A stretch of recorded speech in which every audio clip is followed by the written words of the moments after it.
안녕하세요. 힐링 토크 회복을 사랑해주시는 시청자 여러분, 정선입니다. 사실 우리가 많이 들어본 말이지만 이 연예계 쪽에 타고난 천재들을 볼 때가 왕왕 있어요. 그럼 되게 부럽고 짜증나요. 뭐 그런 말 있죠. 천재는 노력하는 사람을 이길 수 없지만 또 노력하는 사람도 즐기는 자는 이길 수 없다. 그렇죠. 사실 연예계에서 잘 즐기는 게 또 천재성이라고 할 만큼 즐기는 사람의 포스가 나름 있는 것 같아요. 뭐 이 독일의 한 심리치료사가 한 말로 유명한데 원래 또 논어에도 이런 비슷한 얘기가 나와 있다고 해요.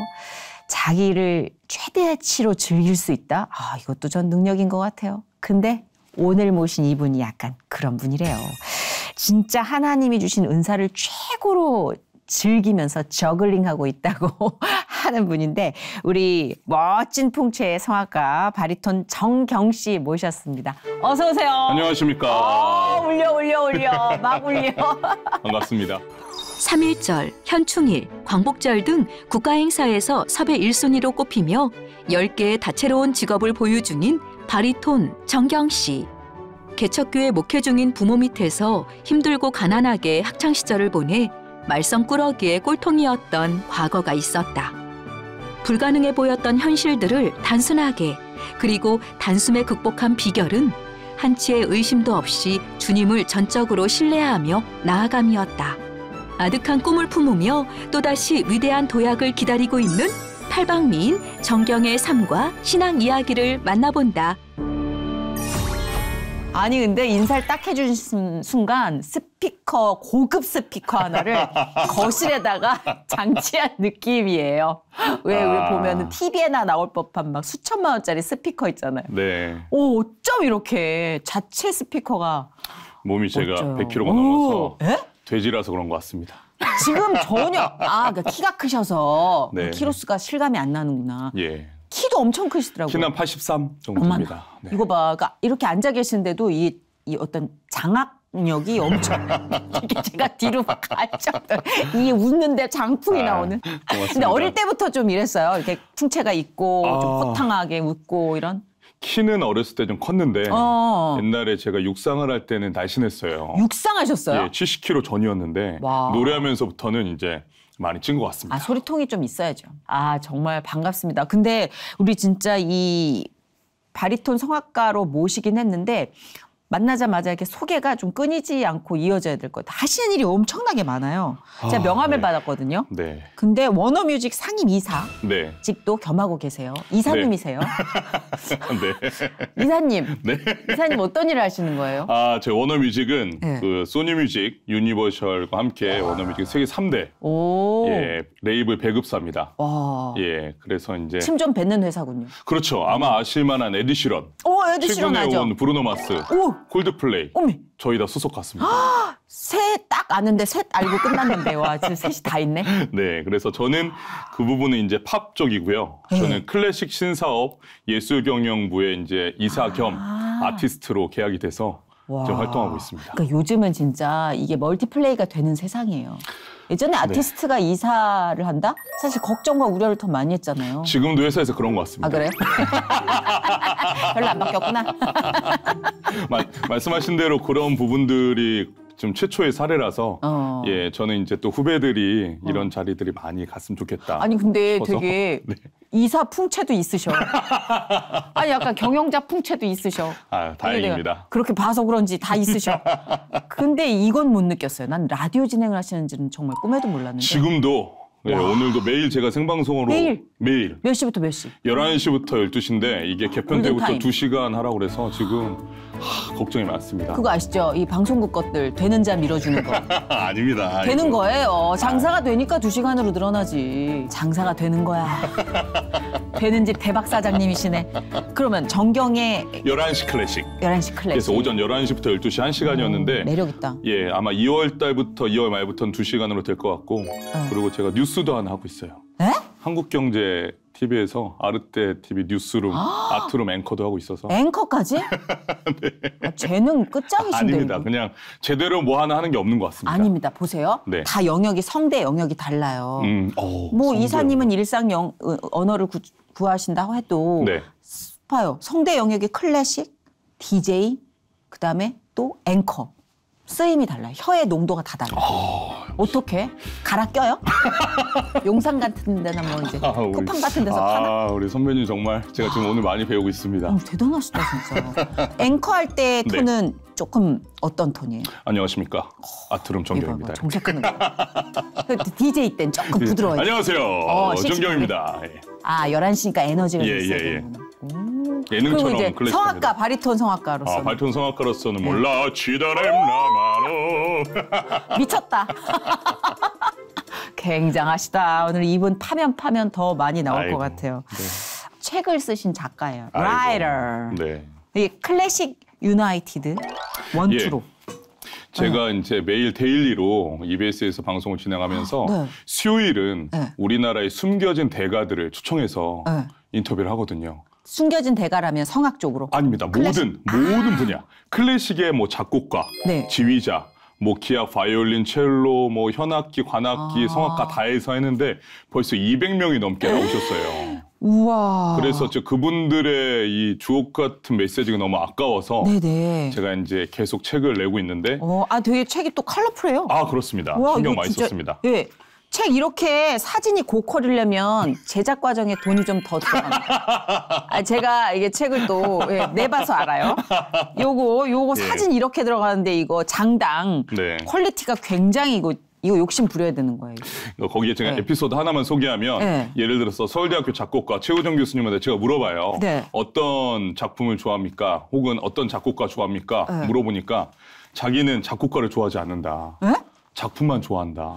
그러면서 우리는 베토벤 하면 너무 위대한 예술가를 알고 있잖아요. 베토벤의 작품 중 90%는 별로다. 단 5% 정도가 괜찮은 거라 자기는 그 작품만 좋아한다. 이런 얘기들이 너무 흥미롭잖아요. 되게 있어 보인다. 그렇죠. 난 모르니까 다 좋다고 그래야 될 것 같은데. 그러니까 저도 그랬거든요. 그래서 그런 것들을 좀 알려드리고 싶어서 클래식 유나이티드에서 이렇게 1, 2권으로 냈습니다. 아니 묘하게 재밌을 것 같은 건 뭐지 도대체? 나 일단 이거 오늘 선배님 드리겠습니다. 진짜요? 네. 컬러풀하니까 좋아. 사진이 많아서 좋아요. 모르는 얘기에 글씨만 잔뜩 있으면 힘들잖아요. 숙제 갖고. 근데 그리고 이게 비하인드 스토리가 있구나. 그렇죠. 사람마다.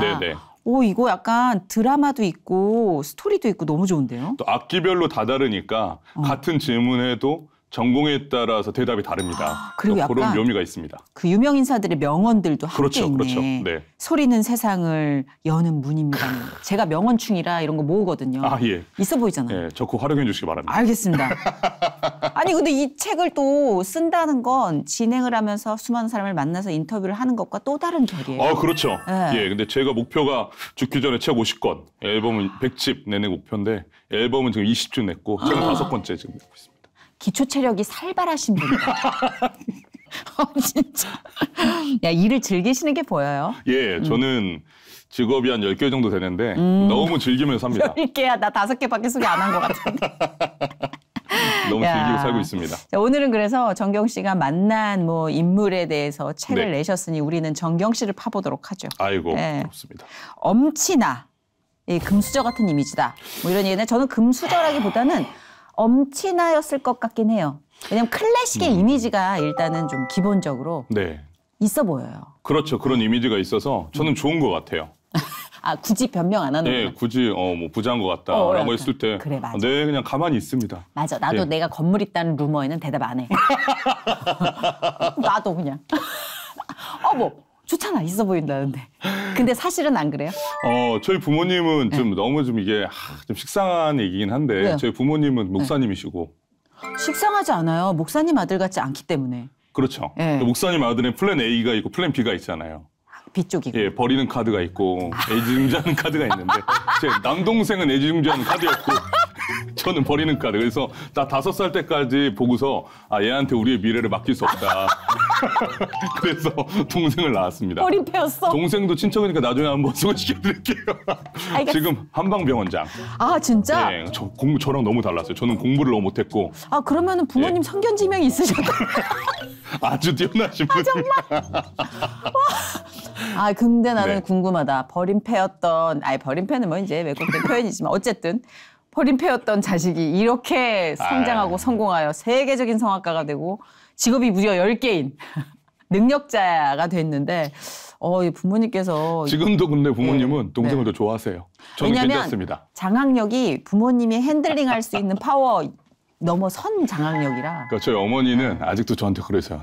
너는 내가 낳은 아들인데 아직도 난 너가 좀 불편하다. 낯설어 자식이. 근데 누가 그러시더라고요. 같은 자식이라도 양육을 하나님께 온전히 맡겨야 하는 자식이 있고 얘 정도는 내가 컨트롤할 수 있겠다 싶은 자식이 있다는데 그렇죠. 하나님께 완전 맡긴 자식이 돼야 돼요. 진짜 그래요. 애기였을 때 하기 싫은 거를 시키시잖아요, 부모님이. 네. 그러면 그걸 꼭 참고 해야 되는데 그런 애들 있죠. 저는 이제 하기 싫으면 안 하겠다고 하니까 어머니는 시켜야 된다. 근데 목사님이신 아버지는 아니다. 애가 하고 싶은 자유를 주자. 그래서 아버지 뒤로 계속 숨어서 그래서 어머니가 선언을 했어요. 뭐라고? 경희는 당신 교육 방식대로 시키고 동생 훈이는 내 방식대로 시키겠다. 그때 엄마가 버렸구나. 예, 그때. 나는 놨다 이제. 예. 주여. 그렇습니다. 그러니까 우리가 동네에서 그러니까 개그맨들끼리 칭찬하는 말이 두 가지인데 표현의 완곡함이 좀 있는데 하나는 도라이. 개그맨들한테 도라이는 이건 굉장히 능력자다. 너는 범인들과 다르다. 라는 칭찬이고 또 상급 또 칭찬 중에 하나는 꼴통. 오, 둘 다 제가 너무 좋아하는 단어입니다. 가지고 계세요. 다 가지고 계세요. 느껴집니까? 양쪽 날개에 견갑골에 이렇게 꼴통 도라이 이렇게 섞여 있는. 죄송해요. 근데 이게 구어체라 여러분께 저희가 이렇게 보듬어서 알려드릴 길이 없네. 오늘 그 뭔가 느낌이 라디오스타 같네요. 그렇죠? 이게 뭔가 진작에 갈 수가 없고. 그거보단 결이 좀 고와요. 네, 그렇습니까? 알겠습니다. 근데 진짜 소위 말하는 그런 도른자로 어린 시절 좀 날개를 많이 펴며 살았을 것 같아요. 네, 저는 어렸을 때 학교 다니면서 너무 즐겁게 논 기억이 많아요. 군고구마 장수도 하고. 뽑기도 팔고. 이상해.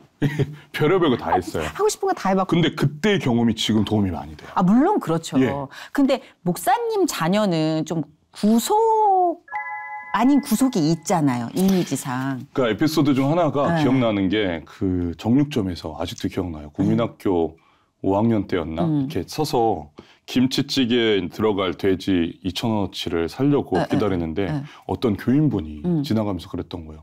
목사 집에 무슨 돈이 많아서 고기를 사 먹으라는 얘기를 제가 어렸을 때 듣고서 되게 아직도 기억하는 거 보니까 좀 상처였던 것 같아요. 아니 목회자는 다 비건이어야 되나 그러면? 약간 그러니까. 어머나 세상에. 근데 그런 부분들이 그 나이 때 어떻게 보면 친구들이 받을 수 없는 경험들을 하잖아요. 그래서 지금은 좀 도움이 되는 것 같아요. 차라리 그냥. 예. 상처를 그냥 많이 받고 마데카솔이나 후시딘 바르면 되니까. 근데 중요한 건 이제 맷집은 좋은데 애가 공부를 안 해. 네. 고등학교를 거의 다 떨어졌다. 이게 참 귀한 경험이에요.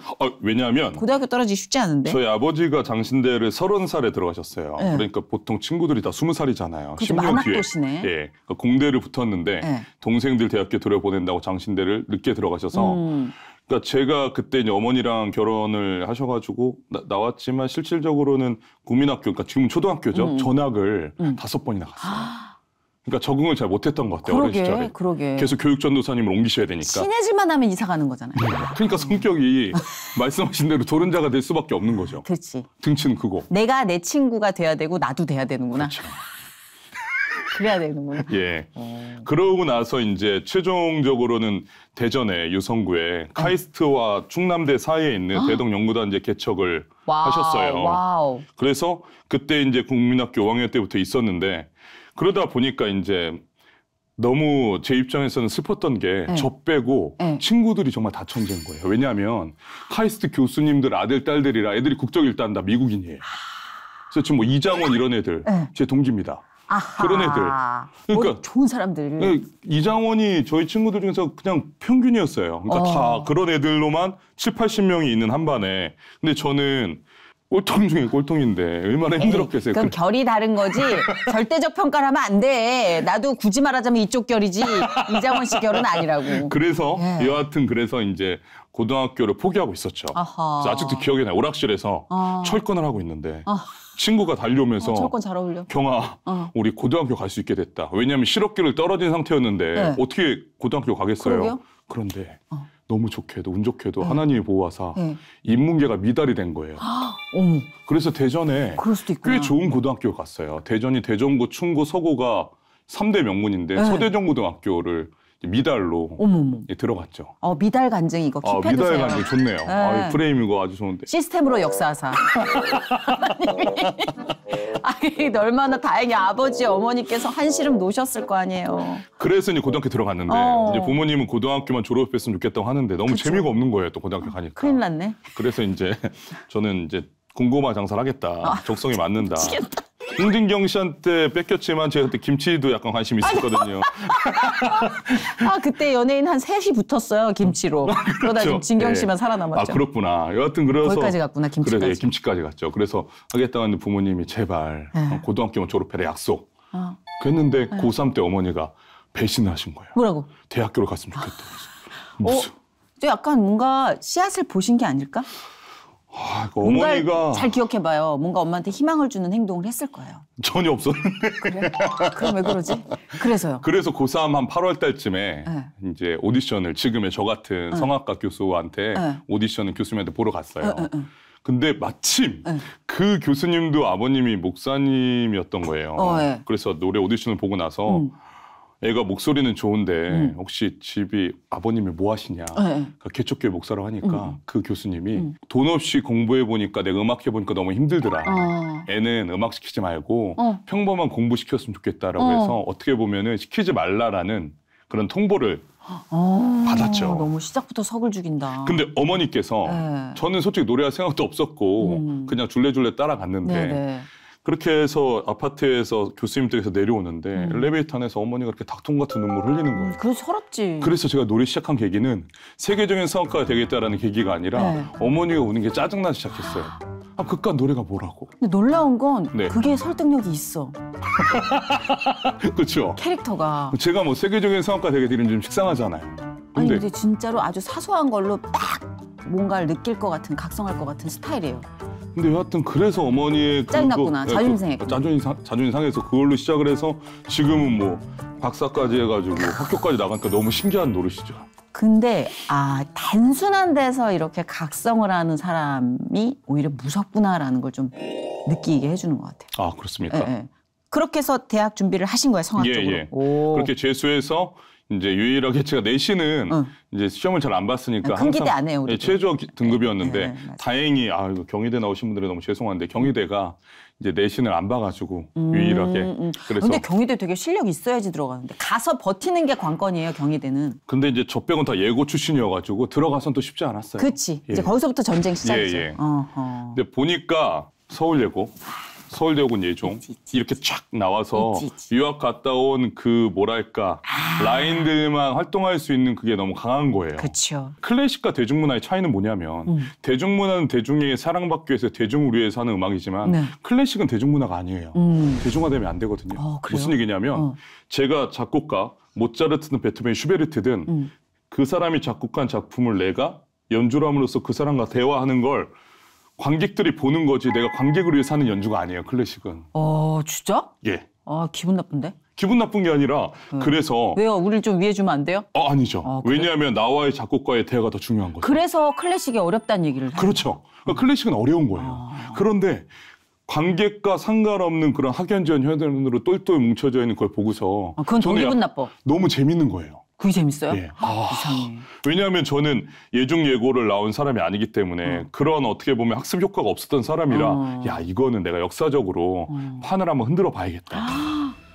대체적으로 정상적인 결심은 사고가 아니에요. 그죠?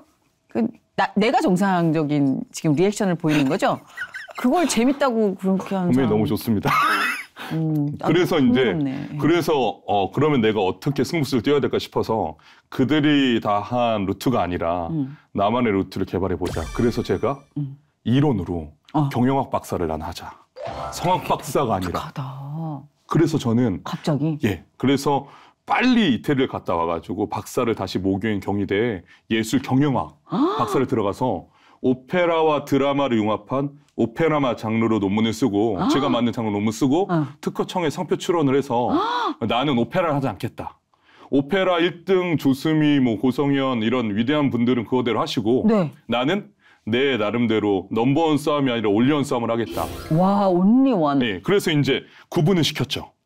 아, 이장환도 하네, 머리가. 아유, 너무 좋네. 걔네들은 진짜 천재고 저는 약간 천재인 척 하고 싶어하는 바보죠. 아니야. 이거는 좀 다른 카테고리예요. 그래서. 네. 근데 그게 처음에는 욕을 엄청 먹었어요.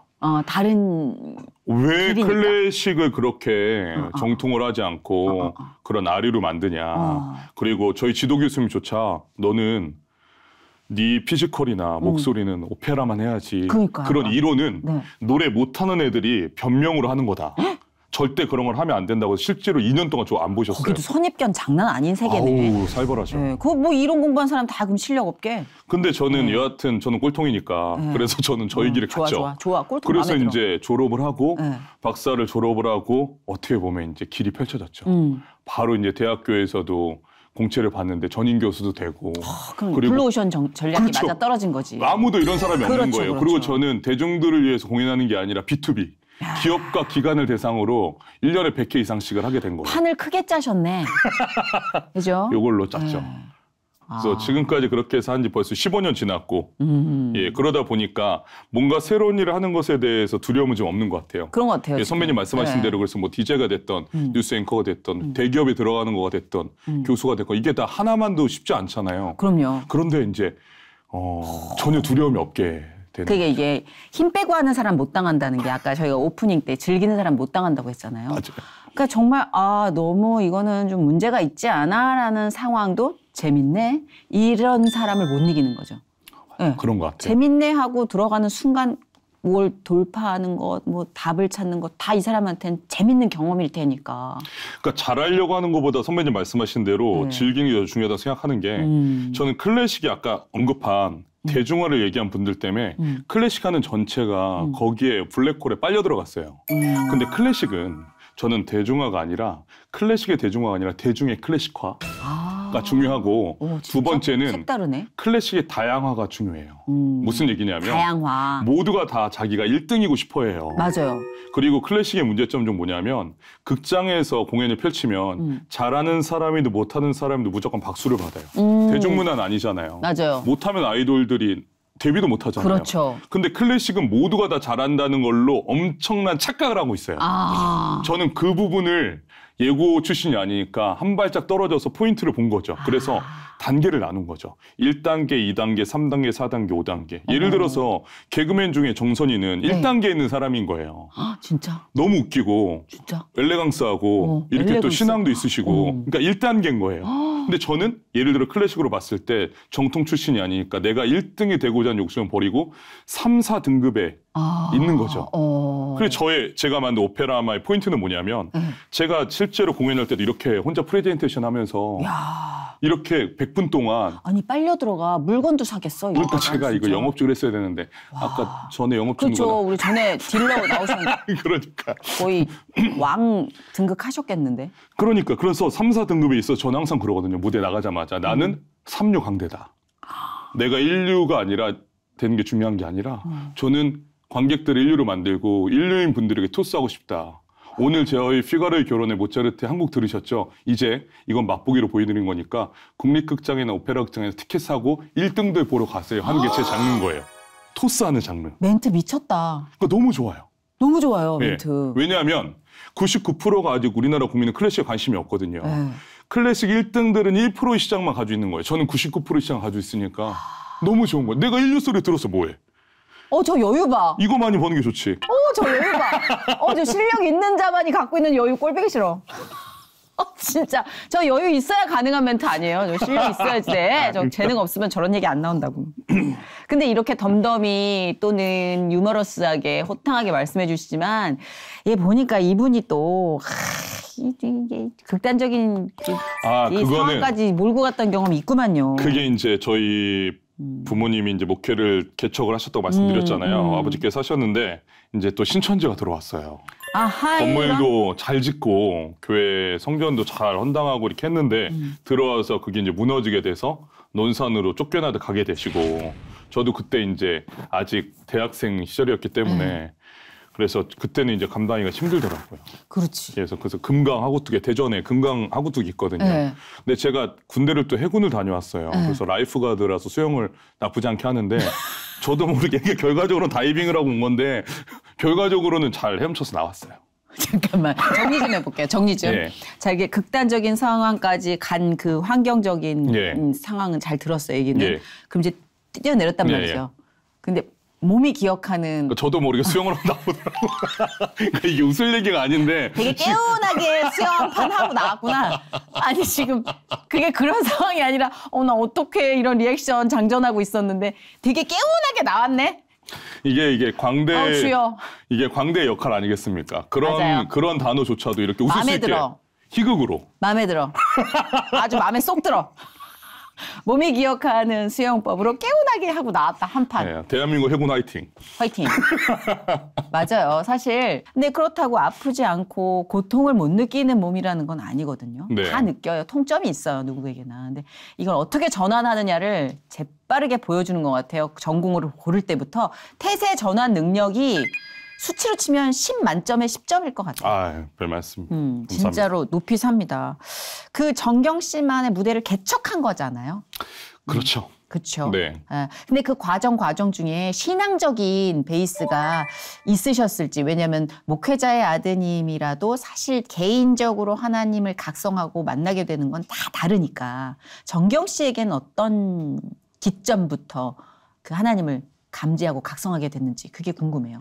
방금 전에 질문해 주신 그런 이제 극단적 시도 이런 부분들이 저에게는 모멘텀이 됐는데 그러니까 인간이 계획을 세우잖아요. 사람이 계획을 항상 세운단 말이에요. 근데 실질적으로 성경적으로 보면 그 계획은 인간의 계획은 얼마나 미약합니까? 맞아. 우리가 계획을 세운들 무슨 소용이 있어요. 좁아 터진 시야로. 우리가 한 치 앞도 어떻게 보면 하루에 1시간도 앞도 예측을 못하는 사람인데 맞아요. 그런데 이제 저는 그때를 통해서 저렇게 성실하게 사시는 부모님이 무너져가는 모습 그리고 나도 열심히 노래를 하는 과정에서 도와주지 않는 이런 세상에 대해서 당연히 원망을 했으니까 그런 선택도 했는데 그렇죠. 맞아요. 더불어서 또 드는 생각은 이런 생각이 드는 거예요. 이런 거를 내가 어떤 방향으로 극복을 하면 좋을 것인가. 일반론적으로는 안 되겠다. 선배님이 마음에 들어 하는 그런 에너지를 가질 수 있었던 거는 일반론적으로는 안 되겠다라는 방향으로 어떻게 보면 세포를 깨우게 된 거죠. 예. 그러다 보니까 이제 여러 가지 다양화적인 방법들이 떠오르는 거예요. 내가 아까 말씀드린 것처럼 넘버원 싸움이 아니라 올리원 싸움을 해야겠다. 성악가 치고는 최초로 음악가 치고는 최초로 경영학 박사를 가지고서 도전해봐야겠다. 맞아. 말도 안 되잖아요. 공군농구 선거 떨어졌는데 무슨 경영학 박사예요. 나는 그런 포부와 그런 기운이 너무 부럽다는 거죠. 재무, 회계, 분식 이런 수업하는데 제가 떡볶이는 좋아하거든요. 분식. 이거 봐. 머리가 터지는 줄 알았어요. 이런 학급 개그를 너무 당당하게 해. 우린 이거 계산하다 접어 넣는 거거든, 주머니에. 근데 봐. 이거 해내, 막. 개그맨 앞에서 제가 너무 까불었습니다. 너무 좋아. 이런 당당함이 폭소를 자아내는 거예요, 진짜. 뭐지? 이런 거. 그래서 해내고 또 하나의 계단과 하나의 산을 넘는 거잖아요. 그래서 결론적으로는 제가 내가 뭔가 이게 뛰어난 예술가가 지금도 되야겠다는 생각은 가슴속에 있지만 그보다 더 중요한 거는 제가 가진 실력보다 선배님 너무 큰 대접을 받는다는 걸 깨달았어요. 하나님 덕분에. 그래서 지구에서 가장 못 사는 나라에 가서 내가 오페라마를 만든 장내 장본이니까 오페라마 극장을 건립을 해서 오페라마. 예. 오페라와 드라마를 융합한 오페라마는 뭐냐면 그러니까 아프리카에 지구상에서 제일 잘하는 베를린 필하모니 오케스트라 가서 공연하는 건 의미가 없어요, 선배님. 왜냐하면 그들은 먹고 사는 문제가 급해 죽겠는데 그렇죠. 좋은 사운드가 무슨 상관이에요. 맞아요. 근데 예를 들어서 아프리카의 보츠와나 같은 나라는 세계 다이아몬드 3위 수출국이에요. 그런데 그럼 돈이 많아야 되잖아요. 근데 국가에서도 그렇고 국가에서도 부정부패가 많고 또 국민적으로 근친상간이 많아요. 어머나. 그래서 에이즈가 많은 거예요. 어머나. 그런 거를 제가 알게 돼서 그러면 걔네들의 스토리를 가지고 오페라마 스토리를 만들어서 걔네들이 집에 당했던 영국에 가서 걔네들이 공연하게 된다면 이거는 문화적으로 내가 해볼 만한 일이 되겠다. 대박. 그런 생각이 저는 드는 거예요. 그래서 저희 꿈은 아프리카의 오페라마 극장을 지어서 설립하는 게 저희 꿈이에요. 그러니까 한국에서 직업이 뭐 많건 일이 많건 이런 거는 저에게 중요하지 않아요. 다 익스피런스, 그렇죠. 익스피런스 레퍼런스가 되는 거니까. 야, 그래서 보츠와나 대사를 만나려고 우리나라에 대사가 없어요. 그래서 일본까지 가서 제가 만나고 왔어요. 너무 재밌는 거예요. 그런 거를 캐는 게. 이거 봐. 눈이 막 지금 막 희번덕 흰자위가 되게 많아졌어요. 근데 이게 믿음이 가는 게 이야기가 허구인지 결심인지를 판가름하는 기준이 디테일이거든요. 디테일이 살아있어. 아이고. 그리고 분석이 끝났어. 그럼 어떻게 믿어야죠. 근데 무대에서 얼마나 신이 날까 저분은. 아유, 그런 그럼요. 것도 그려져요. 이게 지금 여기가 되게 좁게 느껴지게끔 쓰는 분인데 무대는 또 어떻게 활용할까 그것도 기대가 되고 기억에 남는 무대들이 되게 많을 것 같아요. 아우 너무 많죠. 네. 예, 일단 뭐 제가 우리나라 제주 해녀랑 일본의 해녀가 잠깐만 야, 계속 준비를 해야 되는 멘트를 하시네. 해녀가 나와요 무대에? 예, 우리나라의 제주 해녀랑 네. 일본의 해녀가 네. 유네스코 인류 무형 문화 유산으로 동시에 경쟁할 때가 있었어요. 2016년. 그래요? 예. 근데 저는 아무 상관이 없잖아요. 네. 서울 사람이고 대전에서 유년기를 보냈고 그런데 그 사실을 뉴스에서 보고서 바로 원희룡 지사를 찾아갔어요. 그때 당시에. 나 제주 해녀를 가지고 내가 이 컨텐츠를 만들어서 전 세계 돌 테니까 허락받으러 왔다 그러니까 대박이다. 그분은 정치니까 좋아하죠. 그죠? 그런데 그 밑에 계신 분들이 네. 이제 제주 분들이 저한테 그런 소리 하는 거예요. 육지 사람이 이거 왜 하려고 하냐는 거예요. 아, 좀 배타적인. 예, 그래서 제가 이렇게 얘기했어요. 저는 제주도한테 돈 받을 일 없고 제 돈으로 할 건데 도움은 안 줘도 되니까 방해는 하지 말아 주십시오. 아, 지금 그 포스로 얘기했다면 난 방해 못 해. 나 지금 약간 공손해졌다. 와, 그렇게 하고 진짜? 제주 해녀 노래를 가지고 제가 작곡가한테 의뢰하고 제가 작사를 해서 그 곡을 만들어서 대박. 뉴욕 카네기홀, 메트로폴리탄 뮤지엄 와. 등등을 이제 돌면서 하게 됐죠. 대박. 제주 해녀 역할을 경희대학교 발레리나 이은성 교수님 모시고서 스텝 13명이서 돌게 된 거예요. 와. 그렇게 2년 동안 제가 이제 어디 가나 제주도 아무 상관이 없는 사람인데도 불구하고 진짜 또라이인 거죠.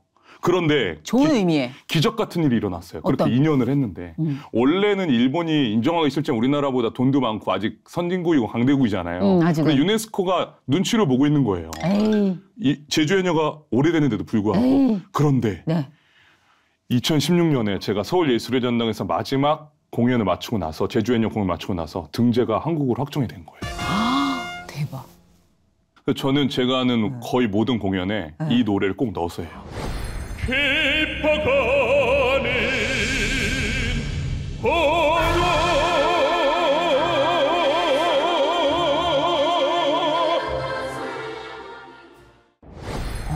아니 진짜 기획력도 좋지만 저는 그 행동으로 옮기는 실천력. 아까 제가 그 능력치에 대해서 오프닝을 한 게 그대로 이어지는 거지만 재능은 진짜 하나님이 주시는 거고 저는 이런 기운 또한 하나님이 주신 축복이라고 생각해요. 안 그래요? 이게 진짜 머릿속에 이렇게 많은 태평양이 있는데 움직일 근력이 없어? 이거 저주예요. 근데 얼마나 지금 균형 있게 하나님이 주셨어요. 맞아요. 네. 예. 그러니까 너무 기대돼요. 진짜 만들어 주실 앞으로의 이 모든 조그마한 역사의 변화들이 너무 기대가 돼요. 다행입니다. 네. 기운만 없지 정신은 번쩍 들어요. 기운은 좀 봐봐. 나 점점 이렇게. 지금 말씀하신 계획만 제가 하고 계신 일을 한 대여섯 가지밖에 얘기 못하는데 10가지 직업을 갖고 계신다는데 말씀 중에 있는 이제 계획 진행 중에 있는 일만 한 대여섯 가지예요. 근데 예. 또 계획을 꿈꾸는 전 지금보다 한 10배 더 많았으면 좋겠어요. 아, 그치요? 정말로. 한 3, 4인분의 근력을 몰아넣으셨나이다. 할렐루야. 근데 이게 진짜 간증인 것 같아요. 이 사람이 타고난 근력도 있지만 내가 진짜 할 수 있다, 하고 싶다, 호기심 이런 거 다 은혜 아닐까? 이런 생각을 또 반대로 해보게 돼요. 네. 날 때부터 그런 것도 있겠지만 본인도 그런 생각이 느껴지죠. 하나님께서 이렇게 채워주시는 것. 저는 하나님께서 오늘도 저희 만남의 은사를 허락해 주셨잖아요. 이런 은혜를 허락해 주셨잖아요. 네네. 결국은 아까도 얘기한 것처럼 제가 하는 계획과 저 여기 나올 줄 몰랐거든요. 그런데 아까 작가님 말씀하신 것처럼 누군가가 추천을 해서 오늘 만나게 되는데 맞아요. 분명한 하나님 의미가 있다는 걸 저는 믿는 거예요. 예, 내가 아멘. 감히 내가 계획하려고 하지 말자. 그렇기 때문에 맞아. 의심하는 에너지가 저는 없어요.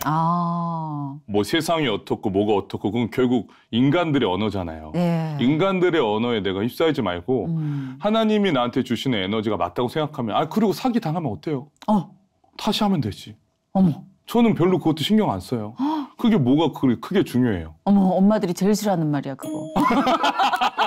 이게 뭐냐면 제가 좀 극단적으로 표현한 거지만 사기라는 알아요. 표현이 맞아. 뭔가 가다가 다 이루어지지 못해도 맞아. 다시 돌아와도 결코 그 시간이 아깝지 않다라는 거죠. 그러니까 우리가 실패라고 각성하느냐 경험으로 각성하느냐 그 차이라는 거잖아요. 네, 맞습니다. 네, 근데 그 용기와 결단의 베이스가 노력이라는 건 아마 들으시는 분들 다 아실 거예요. 그냥 허풍을 떠는 게 아니라 딱 이분은 아까도 보니까 엄청 노력하는 형이에요.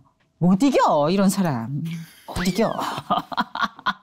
앞으로 뭐 몸이 한 3개 더 있었으면 좋겠다고 하신 만큼 지금 구체적으로 꾸는 꿈은 아까 말씀하신 그 비전 외에 또 어떤 게 있는지 궁금해요. 일단은 저는 공연은 1년에 코로나 이전에는 한 100회에서 150회 계속하고 있었어요. 그런 부분도 좀 회복을 해야 된다고 생각을 하고 있고 그리고 오늘 제가 책 드렸지만 죽기 전에 책 50권 그리고 앨범 100장 일단 개인적으로 저희가 게을러지지 않으려고 그런 목표는 항상 세웠고요. 이건 거뜬히 해내실 것 같아요. 그리고 아까 제일 임팩트 있었던 건 아프리카. 네. 여기가 너무 와닿았어요. 짜릿했어. 그래서 저는 이럴 때 에너지가 소비가 안 되는 게 예를 들어서 뭐 돈을 많이 벌어야겠다, 이 극장에 서야겠다 이렇게 눈에 보이는 주제와 목표를 삼으면 저는 그거를 이뤘을 때 더 큰 문제가 됐다고 생각해요. 그러니까 이루지 못하는 꿈을 계속 꾸는 게 예술가로서는 중요해요. 그게 광대잖아요. 그리고 신앙적으로도. 맞아요. 한계점을 넘을 수 있는 계기가 되죠. 먼저 그 나라 의를 구하라가 전 아프리카예요. 아멘. 네. 사실 요즘은 이룰 수 있는 것만 꿈꾸라는 시대잖아요. 저는 그게 너무 싫어요. 좀 안타깝기도 해요. 이룰 수 없는 것과 이루는 것 투랙으로 생각을 해야 되는데 그렇죠. 너무 이쪽으로 편향되다 보니까 이념도 너무 갈라지게 되고 네 편 내 편 막 이러잖아요. 그런 게 아닌데. 그래서 오늘 이렇게 나와주신 발걸음에서 어떤 분은 내가 좀 접어뒀던 꿈을 한번 꺼내볼까라는 생각도 하실 수 있을 것 같아요.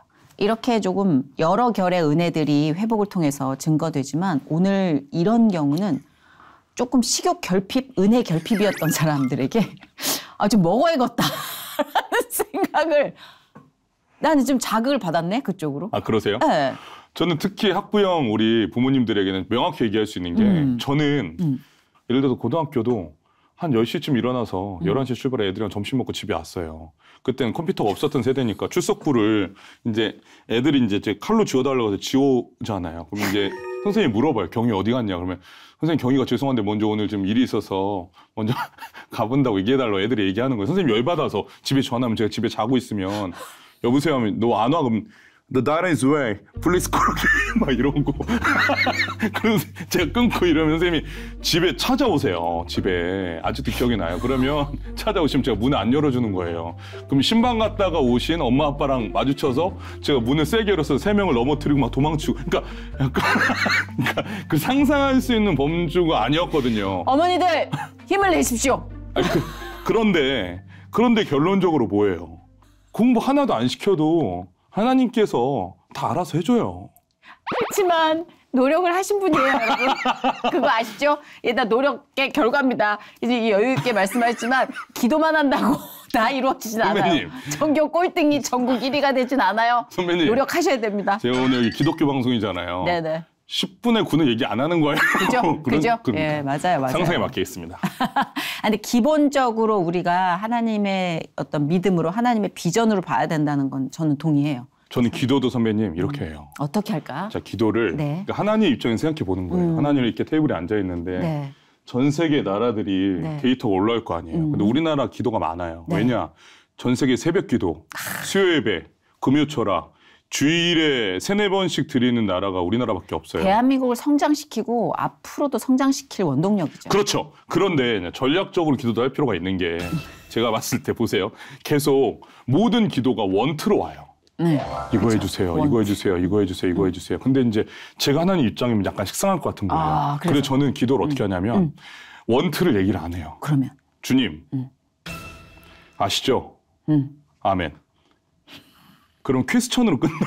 그러니까 뭐 해주세요가 아니라 뭐 대학 들어보내주세요, 뭐 회사 들어보내주세요, 뭐 이거 이루게 해주세요가 아니라 혼자 물음표니까 하나님 입장에서도 얘는 뭐지? 보시게 될 거란 말이에요. 그러면 이제 저는 그다음부터 내가 생각나는 거는 하나님의 의도다라고 생각을 해서 실패든 성공이든 그냥 간다라는 거죠. 아, 너무 또라이입니까? 아, little bit. 그러나 여러분은 현명하시기 때문에 여기서 옥석을 가려내실 거라고 저는 믿습니다. 단순히 제 마음 아시죠로 끝나는 기도가 아니라 하나님이 모든 걸 꿰뚫고 계시다는 전제하에 기도가 나아간다는 겁니다.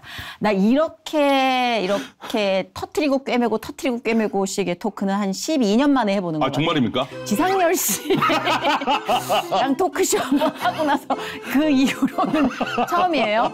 네, 이게 또 여면 오면 또 듣고 여면 오면 듣고 이거 좋아요. 네, 이런 재봉 토크 좋아요. 죄송합니다. 아닙니다. 근데 원하는 루틴으로 이제 이어지고 되풀이되지 않아서 낯설 뿐이죠. 그래서 예전에 이제 뭐 꼴통이니 도른자니 이런 얘기를 들으셨겠지만 사실은 지금 그게 개그맨들끼리 칭찬이듯 약간 남다름을 갖고 있어를 인정해주는 시대니까 예, 굉장히 그런 시대의 선두주자로 지금 달리고 계신 게 아닌가. 아, 다행입니다. 네, 이런 맞아요. 시대에 태어나서. 맞아요. 이제 뭐 우리가 종교 채널이라고 해서 홀리한 이야기, 완성된 이야기만을 원하는 시대는 아니죠. 오늘 정경 씨의 어떤 그 수위를 넘나드는 어떤 토크 굉장히 저는 바람직했다고 봅니다. 아, 그렇습니까? 아, 네. 잔잔한 방송에 제가 또 이렇게. 아니요, 잔잔하지 않아요. MC가 전데 잔잔할 리가. 네, 가끔 어떤 토크쇼 끝나면 이제 면도를 해요. 수염이 나가지고. 근데 제가 오늘 약간 수염이 날 것 같은 느낌인데 약간 긴장감 그리고 즐거움 그리고 약간 피를 끓게 하는 방송이었어요. 네, 자극이 되고 도전이 되는. 맞습니다. 네, 지금 가장 뜨거운 기도 제목? 아까는 비전에 대해서 얘기해 주셨잖아요. 예. 하나님과 뭘 제일 자주 얘기 나누세요, 요즘은? 하나님과? 그러니까 제가 기도할 때 원트를 안 한다는 거죠. 예, 원트를 안 하기 때문에 물어보거든요. 하나님께. 그거 중요해요. 예, 그러니까 퀘스천을 많이 해요. 그거 중요해요. 제가 이러이러한 거가 하고 싶은데 혹시 저의 욕심입니까? 아니면 하나님이 의도하신 바입니까? 이걸 먼저 얘기해 줬어야지 아까. 그래야지 내가 덜 꿰매지. 이 정도는 캐치하실 줄 알았죠. 아, 미안해요. 나 좀 한 2년만 더 하면 잘할 수 있을 것 같아. 이거 중요해요, 이거. 예. 퀘스천. 우리는 항상 퀘스천이 없는 기도가 많아요. 그러니까 우리가 과정과 결과만 얘기하잖아요. 근데 저는 과정과 결과보다 의도가 더 중요하다고 생각해요. 맞아. 하나님의 의도. 맞아, 하나님의 의도. 그럼 하나님의 의도에 내가 쓰어질 수 있는 이런 자재인 거잖아요. 그렇죠. 예, 그래서 행여나 저에게 기도 제목 물어보셨으니까 저는 지금 많은 음악 예술하는 사람들이 힘들어하거든요. 그러니까 저는 너무 운이 좋은 거잖아요. 지금 하나님이 써주시니까. 어찌 보면. 예, 바쁘다는 것 자체가 아유. 예술가들한테 얘기 못해요. 교만이에요. 맞아. 그런데 제가 잘나서 하나님이 써주시는 게 아니라 분명한 어떤 의도가 있는 거거든요. 그 의도가 무엇인지 저는 계속 물어봐요.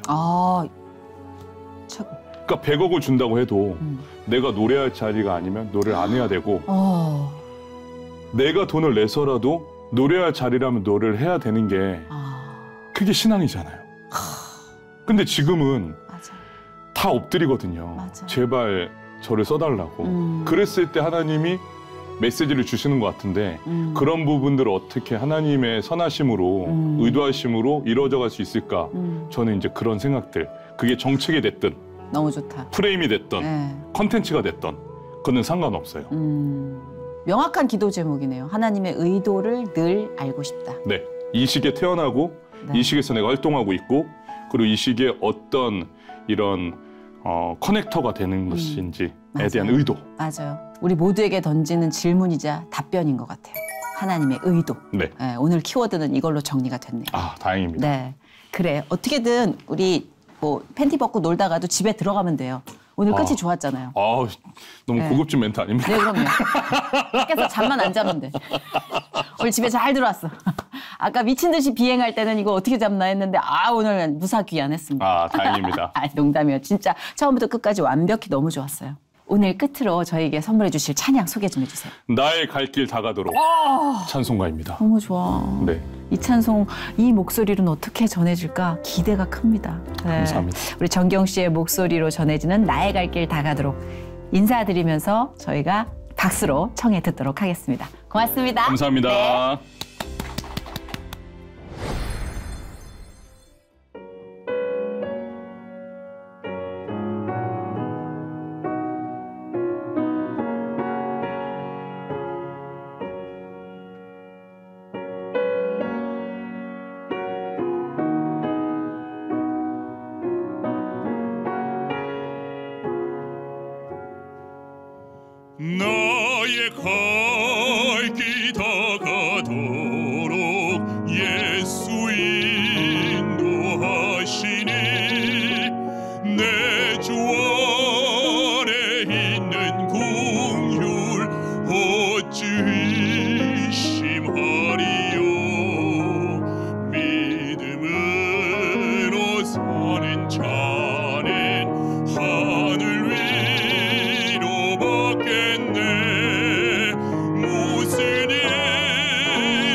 정경